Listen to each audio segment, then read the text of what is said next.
Sir आवाज नहीं आ रही।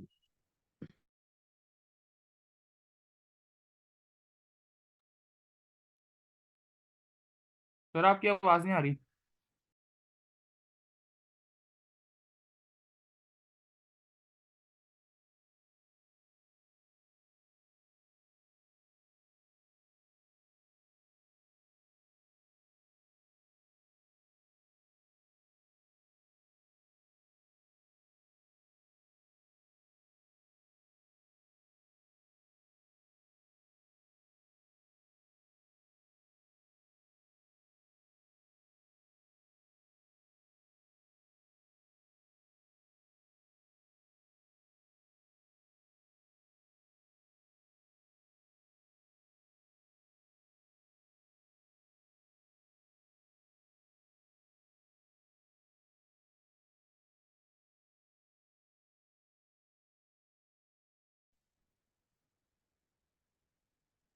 मैं आप अच्छा, मेरी आवाज ही नहीं आ रही थी अभी तक।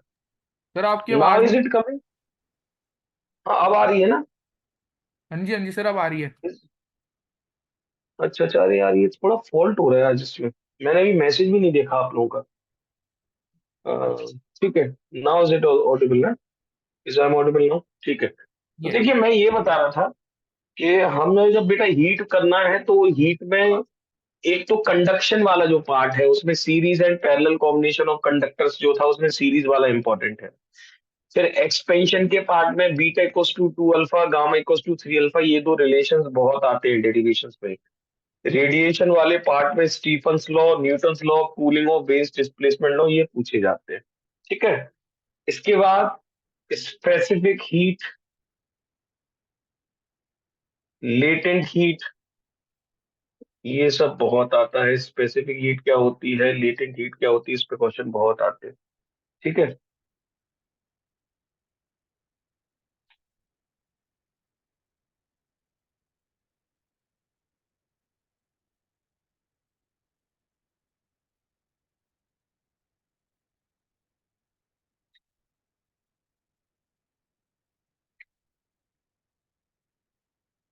क्लियर है इतना? ये ट्रिपल डॉट नाम से कौन है बेटा? Who is this with triple dot? अपने नाम से आई नहीं तो I you will be out of this class.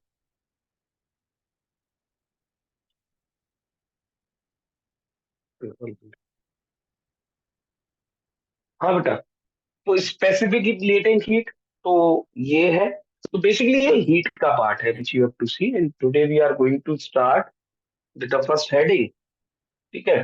तो आज हम सबसे पहले कंडक्शन पढ़ाएंगे, एक्सपेंशन बाद में है। Firstly we are going to see the heat conduction और उसकी हेडिंग्स देखेंगे। तो देखिए, बेसिकली जो ट्रांसफर ऑफ हीट होती है एक जगह से दो जगह पर, एक जगह से दूसरी जगह पे हीट को जाना है, ट्रांसफर होना है, तो हीट ट्रांसफर करने के बेटा तीन तरीके होते हैं।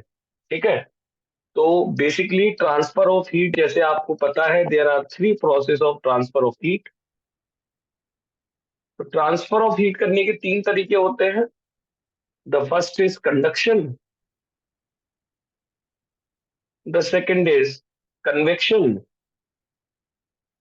And the third is radiation. ये तीन तरीके होते हैं जिससे हीट ट्रांसफर होती है एक जगह से दूसरी जगह पर। आपको पता है सॉलिड्स में जो हीट ट्रांसफर होती है by the process of conduction, liquid और गैसेस में जो हीट ट्रांसफर होती है by the process of convection, और रेडिएशन में मीडियम की आवश्यकता ही नहीं है, it does not require the medium. ये स्लोएस्ट प्रोसेस होता है, ये फास्टर देन कंडक्शन होता है, और जो रेडिएशन प्रोसेस है ये फास्टेस्ट होता है, क्योंकि यहां पर जो हीट ट्रांसफर होती है, heat is transferred in form of electromagnetic wave, ये सब आप पढ़ चुके हैं। हीट वेव के फॉर्म में, that is an electromagnetic wave के फॉर्म में ट्रेवल करती है। ठीक है, इसके बाद this has been the fastest. ये यहाँ पर जो हीट ट्रांसफर करती है एक जगह से दूसरी जगह, it travels with the speed of light, that is 3 into 10⁸ metre per second. यहाँ पर कंडक्शन में no movement of particles, particle सिर्फ ऑसिलेट करते हैं अपनी जगह पर, उनका एक्चुअल मूवमेंट्स नहीं होता है। यहाँ पर लेकिन कंडक्शन, सॉरी कन्वेक्शन में लिक्विड और गैसेस के पार्टिकल्स एक जगह से दूसरी जगह चले जाते हैं, there has been the movement of particles. ठीक है, इसमें पार्टिकल्स का मूवमेंट होता है। नाउ तो ये बेसिकली हो गया। तो अब हमारे कंडक्शन तो कोई बहुत काम का नहीं है। अब हम इसमें जो सबसे पहला है दैट इज कंडक्शन देखेंगे, हीट ट्रांसफर कंडक्शन। जब आप, जैसे मैंने आपको समझाया था क्लास में भी, जैसे एक मान लीजिए गुड कंडक्टर ऑफ हीट है, तो यहाँ पर आपने हीट सप्लाई की और वो हीट यहाँ से यहाँ तक ट्रांसफर कर रही है। जब वो हीट बेटा यहाँ से यहाँ तक ट्रांसफर करेगी, 100 जूल हीट दी, 100 जूल यहाँ से निकल गई, तो मैंने आपको बताया था यहाँ पे एक स्टेडी स्टेट होती है। स्टेडी स्टेट में क्या होता है कि जब ये बॉडी है तो हम इसमें मानते हैं बहुत सारे क्रॉस सेक्शंस होते हैं बेटा। अल्टीमेटली क्या होता है, हीट ट्रांसफर पहले क्रॉस सेक्शन से दूसरे में होती है, दूसरे से तीसरे, तीसरे से चौथे, ऐसे हीट ट्रांसफर होती चली जाती है और पूरी हीट यहाँ से यहाँ तक पहुंच जाती है। स्टेडी स्टेट वो होता है कि ये जो जितने भी क्रॉस सेक्शंस हैं ये अपना खुद कुछ भी एब्जॉर्ब नहीं करेंगे। जितनी हीट आएगी पूरी इसको, मतलब ये they are not going to absorb the heat और they are not going to increase their temperature. जितनी भी हीट आएगी यहाँ से उसको पूरे 100 जूल आई तो पूरी आप बगल वाले को ट्रांसफर कर देंगे, मतलब basically they are not going to absorb the heat, that is called steady state. तो हम पूरा खेल स्टेडी स्टेट में देख रहे हैं कि हमारे पास एक कंडक्टर है। ठीक है, तो हम चाहें तो एक 3D स्ट्रक्चर बना सकते हैं कंडक्टर का। इस कंडक्टर की लेंथ मान लीजिए बेटा L है, यहां से हीट हम दे रहे हैं और यहां से हीट वापस निकल जाएगी। इस तरफ का टेम्परेचर हम T1 मान ले रहे हैं और इस तरफ का टेम्परेचर हम T2 मान ले रहे हैं। अब बेटा देखिए इसमें बहुत सारे क्रॉस सेक्शन एरिया हैं, एज वी हैव डिस्कस, बहुत सारे क्रॉस सेक्शन एरिया हैं यहाँ पर।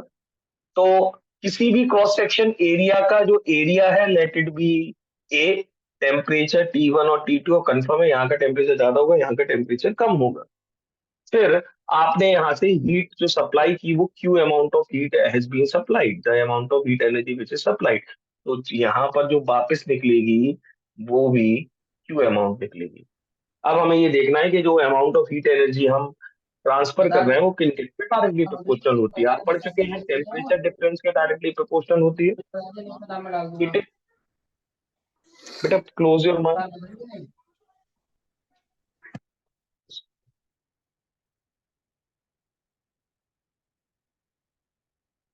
हाँ, तो पहला टेम्परेचर डिफरेंस के डायरेक्टली प्रोपोर्शनल है, टेम्परेचर डिफरेंस ज्यादा है हीट ट्रांसफर ज्यादा होगी।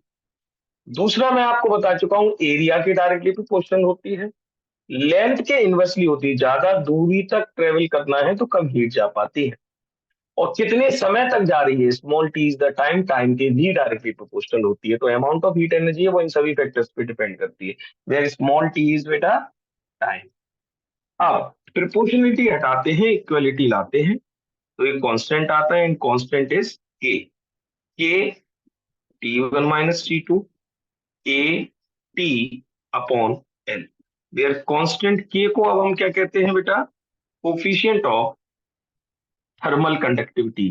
जब थर्मल कंडक्टिविटी हो रही है, हीट का कंडक्शन हो रहा है, तो ये मटेरियल टू मटेरियल चेंज होगा, कोफिशिएंट ऑफ थर्मल कंडक्टिविटी है, इसी को थर्मल कंडक्टेंस भी कहते हैं। ठीक है, तो टेम्परेचर डिफरेंस, एरिया, टाइम और लेंथ। अच्छा, इसमें एक फैक्टर है T1 minus T2 upon L, change in temperature with respect to length temperature gradient होता है। हम आपको पढ़ा चुके हैं, that is called temperature gradient, change in temperature with respect to length. ठीक है, इसके बाद हमने एक और चीज यहाँ देखी थी कि अगर थोड़ी सी ही ट्रांसफर हो रही है डी क्यू, तो फिर क्या हो जाएगा फॉर्मूला के, थोड़ा सा टेम्परेचर डिफरेंस होगा डी। अच्छा, इस टेम्परेचर डिफरेंस को हम क्या लिख सकते हैं, डेल टी। तो थोड़ा सा टेम्परेचर डिफरेंस है तो डी टी। ठीक है, एरिया ए रहेगा, तो थोड़े से समय के लिए हीट फ्लो होगी डी टी अपॉन एल। याद रखना कैपिटल टी है टेम्परेचर, स्मॉल टी है टाइम। तो यहां से हम D Q upon D T निकाल सकते हैं, कितनी हीट फ्लो हो रही है पर unit time, it is equal to K A D T upon L. When small amount of heat flows, तो फॉर्मूला ये बन जाता है। यहां पर भी आप क्यू बाई टी की वैल्यू निकाल सकते हैं। जब आप यहाँ क्यू बाई टी निकालते हैं तो आता है K del T A upon L, ये होता है amount of heat transfer per unit time. Per unit time में कितनी हीट है, वो स्मॉल हीट हो रही है तो D Q by D T हो जाता है, तो ये बन जाता है। यहां से ये लोग एक चीज और पूछते हैं आपसे कि के का फॉर्मूला बना के ऐसा यूनिट निकालिए। तो what will be the formula of K, Q L upon T del T A, सबकी वैल्यू रख दो। क्यू मतलब energy, joule, length metre, time second, temperature kelvin, area metre square. क्या बचेगा बेटा, जूल मीटर, एक कम हो गया एक बचा, joule metre second minus one, metre minus one, kelvin minus one. Joule per second को वॉट लिख सकते हैं, पावर का बन जाता है watt minus one, kelvin minus one. तो this is the SI unit of K, जो बहुत बार पूछा जाता है। तो कभी भी जब एक जगह से दूसरी जगह हीट ट्रांसफर होती है, तो हमारे पास क्यू जो amount of heat energy transfer है वो किन किन फैक्टर से चेंज होती है, we have calculated the formula, हम इसका फॉर्मूला निकाल चुके हैं। ठीक है, इसके बाद जो अगली, और ये टेम्परेचर ग्रेडियंट है, क्या है टेम्परेचर ग्रेडियंट, आप समझ गए, D T upon L, that is change in temperature with respect to length. इसके भी डायरेक्टली प्रोपोर्शनल होती है। अगर टेम्परेचर ग्रेडियंट ज्यादा है, T one minus T two upon L की वैल्यू ज्यादा है, तो आपकी अमाउंट ऑफ हीट ट्रांसफर जो होगी वो ज्यादा होगी। बेसिकली जैसे करंट का होता था, ऐसे यहाँ पर हीट एनर्जी ट्रांसफर हो रही है, वहां चार्ज फ्लो होता था, यहाँ हीट फ्लो हो रही है। तो वहां करंट प्रोड्यूस होता था, यहाँ क्यू बाई टी प्रोड्यूस हो रहा है, कितनी हीट फ्लो हो रही पर यूनिट टाइम में, तो ये करंट का काम करेगा। वहां पर याद करो, आप जब करंट प्रोड्यूस कराते थे तो पोटेंशियल डिफरेंस चाहिए होता था, यहाँ टेम्परेचर डिफरेंस की आवश्यकता होती है। तो सम व्हाट इट इज, उससे हम कंपेयर करके पढ़ेंगे। तो वहां जो चार्ज का काम हो रहा था, टेंथ में आपने जब करंट पढ़ा था, तो यहाँ वो हीट काम कर रही है, और क्यू बाई टी वहां भी चार्ज अपॉन टाइम करंट होता था, तो ये हीट करंट हो गया, हीट का करंट क्यू बाई टी, जो हमने यहाँ वैल्यू निकाली थी। वहां जो पोटेंशियल का काम कर रहा था, यहाँ टेम्परेचर काम कर रहा है। ठीक है, तो जो कंडक्टेंस होता था वहां पर गुड कंडक्टर के, तो यहाँ के है, जितना अच्छा हीट का गुड कंडक्टर होगा उसकी के की वैल्यू ज्यादा होगी। मतलब वो बेसिकली वही है बेटा, it changes from material to material, अलग अलग मटेरियल की अलग अलग होती है। ठीक है, तो this has been a thing. आगे देखते हैं, now see the next thing. अब क्वेश्चन जो आता है कि जब हम हीट कंडक्शन करते हैं तो सीरीज और पैरेलल, जैसे रेजिस्टर्स को करंट के केस में हम बेटा रेजिस्टर्स का सीरीज और पैरेलल करते थे, यहाँ पर भी हम conductors, good conductors of heat को सीरीज पैरेलल में जोड़ेंगे और फिर इक्विवेलेंट के निकालेंगे। इसका डेरिवेशन बहुत बार आ जाता है। तो now we are going to do the series combination, हम इनका सीरीज कंबाइन करेंगे और फिर देखेंगे रिजल्ट क्या आ रहा है। तो दो कंडक्टर्स है बेटा हमारे पास, पहला कंडक्टर और दूसरा, एक के बाद एक जोड़ेंगे तो सीरीज है। पहले का coefficient of thermal conductivity K1, दूसरे का K2। अब आप देख सकते हैं जब हम सीरीज में जोड़ रहे हैं तो हम एरिया सेम रख रहे हैं, तो दोनों के एरिया सेम है। यहाँ का टेम्परेचर T1 मान लेते हैं, यहाँ का एंड का टेम्परेचर T2 मान लेते हैं, लेकिन इंटरमीडिएट टेम्परेचर T मान लेते हैं। यहाँ से हम Q amount of heat energy, तो basically Q amount of heat energy supply करोगे, पूरी क्यू वापस निकल आएगी। दो कंडक्टर हैं, दोनों की लेंथ मान लीजिए, the length of first conductor be L1, the length of second conductor be L2। बेटा क्लोज द माइक प्लीज। जब आप क्लास में आए तो आपका माइक क्लोज होना चाहिए, ठीक है, ये याद रखिए, ठीक है क्या। अभिषेक,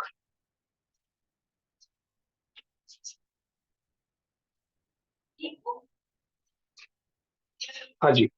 अब देखिए, अब हम एक चीज याद रखो, जब आप सीरीज में रेजिस्टर्स को जोड़ते थे तो याद है करंट सेम रहता था, यहाँ पर भी हीट करंट सेम रहेगा। पहला कंडक्टर दूसरा कंडक्टर जो जो जुड़े हैं, तो हीट मतलब दोनों में करंट, हीट करंट क्या है, क्यू बाई टी, मतलब पहले कंडक्टर और दूसरे कंडक्टर का क्यू बाई टी सेम रहेगा। तो पहले कंडक्टर का क्यू बाई टी निकालते हैं, क्या होता है, अभी हमने क्यू का फॉर्मूला देखा था, के ए temperature difference upon time upon length, ये होता था के टेम्परेचर डिफरेंस अपॉन लेंथ। तो पहले का क्यू आई टी क्या होगा, के one area A, temperature difference क्या होगा पहले का बेटा, T one minus T upon length L one. दूसरे का क्यू आई टी क्या होगा बेटा, इसका सेकंड वाले का K two A T minus T two. अब आपको नहीं देखता।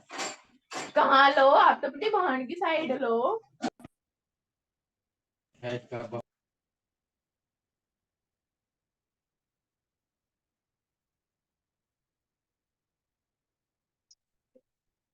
ठीक है, तो अब देखिए दूसरे का निकाल रहे हैं, तो दूसरे का coefficient of thermal conductivity K two area A temperature difference T minus T two upon length L two, दोनों का क्यूआईटी निकाल दिया था। अब एक काम करना है, सुनो, मुझे इसका इक्विवेलेंट क्या निकालना है, मतलब अगर दोनों कंडक्टर को एक मान ले, जैसे वहां दोनों रेजिस्टर को एक मानते थे, equivalent resistance R one plus R two आता था सीरीज में, यहाँ के निकालना है। तो कैसे निकालेंगे, तरीका ये होगा कि हमने जो दोनों के क्यूआईटी निकाले हैं इनको कंपेयर करके पहले ये जो इंटरमीडिएट टेम्परेचर है इसको कैलकुलेट करेंगे। तो चलिए सॉल्व करते हैं, एल टू का यहाँ मल्टीप्लाई करते, एल वन का यहाँ करते, ब्रैकेट ओपन करना पड़ेगा, दोनों की क्यूआईटी बराबर करके सॉल्व करते हैं। तो पहले एल टू का यहाँ करते हैं, तो हो जाएगा K one A L two T one minus T, और एल वन का यहाँ करते हैं तो K two A L one T minus T two, bracket open करिए, K one A L two T one, K one A L two T, यहाँ बोलिए K two A L one T, K two A L one T two. हमें क्या निकालना है बेटे, T, तो T T जहां आ रहा है उसको कॉमन ले लेंगे, यहाँ आ रहा है और इसमें आ रहा है। तो एक काम करिए, ये माइनस वाला इसको उस तरफ ले जाइए, प्लस हो जाएगा, फिर कॉमन ले लेंगे, तो ये वाले टर्म को कहाँ लाइए, इस तरफ। तो चलिए इसको उस तरफ ले जाके कॉमन लेते हैं, क्या बचेगा, K one A L two T, और ये क्या है plus K two A L one T equals to, इसको इस तरफ लाते हैं, पहले से क्या है, K one A L two T one plus K two A L one T two. क्या निकालना है, टी, टी कॉमन ले लीजिए, कुछ और कॉमन आ रहा है, अच्छा पहले देखिए सब में ए आ रहा है, तो ए को तो चलो खत्म ही कर दो, सभी में आ रहा है, ठीक है। अब बोलिए, टी कॉमन लिया, टी कॉमन ले लीजिए, क्या बचेगा, K one L two K two L one, ऐसे यहाँ क्या बचा बेटा, K one L two T one K two L one T two, ये आ गया। तो what will be the value of T बेटा, K one L two T one K two L one T two divided by K one L two K two L one, this has been up, ठीक है। तो यहाँ पर हमने एक बार थोड़ा देख लीजिए, हाँ, so we have sorted out this thing, हमने ये देख लिया कि इसमें क्या क्या था, सर क्या, एक बार इसको देख लीजिए जल्दी, फिर हम आगे करेंगे इसको। Excuse me sir. But I have told you this is not a platform to ask it out.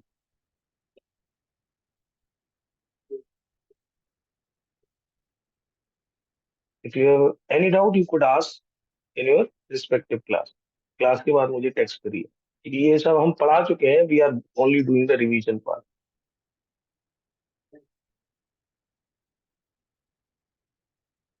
ठीक है। तो टी आ गया।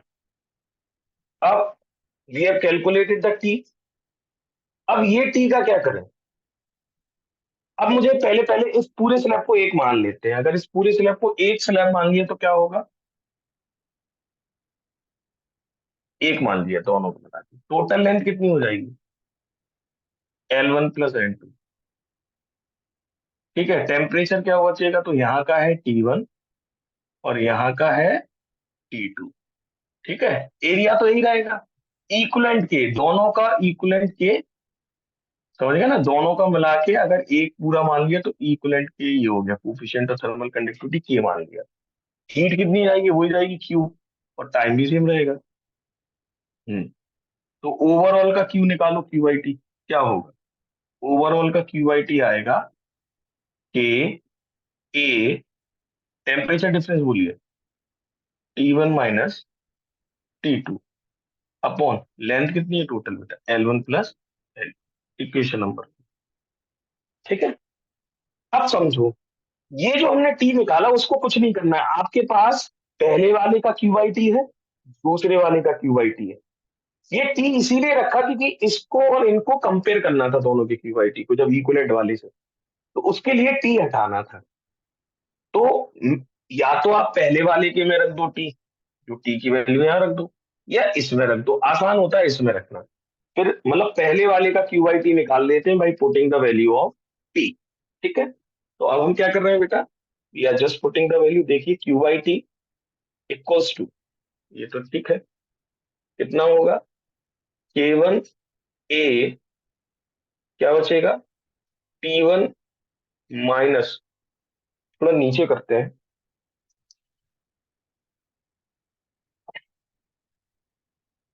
क्यू आई टी क्या होगा? K1 A T1 minus T कितना है बेटा?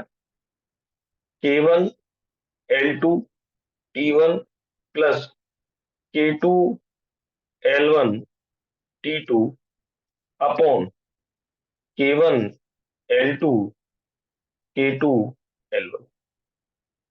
और जो अपॉन में L1 है इसको तो बाहर ही लिख लेते हैं, ये आया। ठीक है, अब क्या ले लें बेटा? इसमें एलसीएम लेना है, तो अपॉन वन है एलसीएम, पूरा यही आ जाएगा। क्यू आई टी क्या हो जाएगा? K1 A upon L1। LCM लीजिए, एलसीएम आएगा K1 L2 K2 L1। अब इसमें वन है तो ये पूरा इसमें मल्टीप्लाई हो जाएगा, तो क्या हो जाएगा? K1 L2 T1 K2 L1 T1।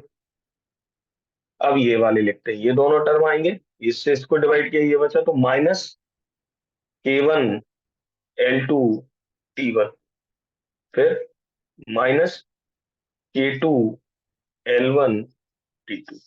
ये हो गया। अब देखिए कौन सा एक, कौन सा कैंसिल होगा?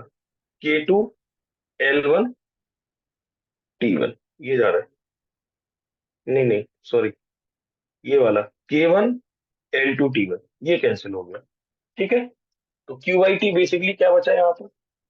The Q I T is equals to K1 A upon L1। क्या बचा? कोई गलती हो तो बता सकते हैं आप, क्योंकि एक छोटी सी गलती और ये पूरा गड़बड़ हो जाता है। ठीक है, क्या बचा? K2 L1 T1 K2 L1 T2, तो K2 L1 कॉमन ले सकते हैं। हाँ जी, अब इस रिजल्ट को, इसमें हम क्या कॉमन ले रहे हैं? K2 और L1 दोनों कॉमन ले रहे हैं। ठीक है, तो मैं कॉमन ही ले रहा हूँ। K2 L1 ले लिए, T1 माइनस T2 बचे। K2 L1 हमने कॉमन ले लिए बेटा, K2 और L1, क्या बचा? T1 माइनस T2, ये बचा फाइनली। L1 से L1 कट गया, ये आ गया बेटा हमारा equation number 5। Q I T ये आया, ओवरऑल का क्यू आई टी ये है, दोनों के एलएचएस बराबर हैं, आरएचएस बराबर कर दो, क्या आएगा आंसर? वो इक्विवेलेंट की अब जवाब आने वाला है। क्या बचा यहाँ? K1 A K2 T1 minus T2, इसका क्यू आई टी लिखा। इसका क्यूआईटी लिखिए। इसका क्यूआईटी क्या है? के ए T1 minus T2 upon L1 plus L। क्या खत्म? ए खत्म। क्या बचेगा? क्या निकालना है? के। T1 T2 खत्म। के क्या बचा? K1 K2 L1 plus L2 upon के। ये आ गया। ये सॉरी, अपॉन के नहीं, के क्या बचा? K1 K2 L1 plus L2। यार सर एक आपने टर्म हो नीचे रहा। डिनोमिनेटर में एक जगह L1 प्लस L2 छोड़ दिया। कहाँ पर? सर ये इक्वेशन नंबर 5 में। यहाँ पर। हाँ ये था K1 L2 plus K2 L1। हाँ ये ना, वही मैं कहूँ इससे ये K1 वाला। L2 प्लस, हाँ K2 वही एक है। तो कंपेयर करेंगे तो इस वाले में है ना K1, हाँ, upon K1 L2 K2 L1। ठीक है बेटा। तो अब K निकालेंगे तो ये यहीं रहेगा, ये आ गया, ये अपॉन में रहेगा क्या? K1 L2 K2 L। ये आ गया। This has been a result.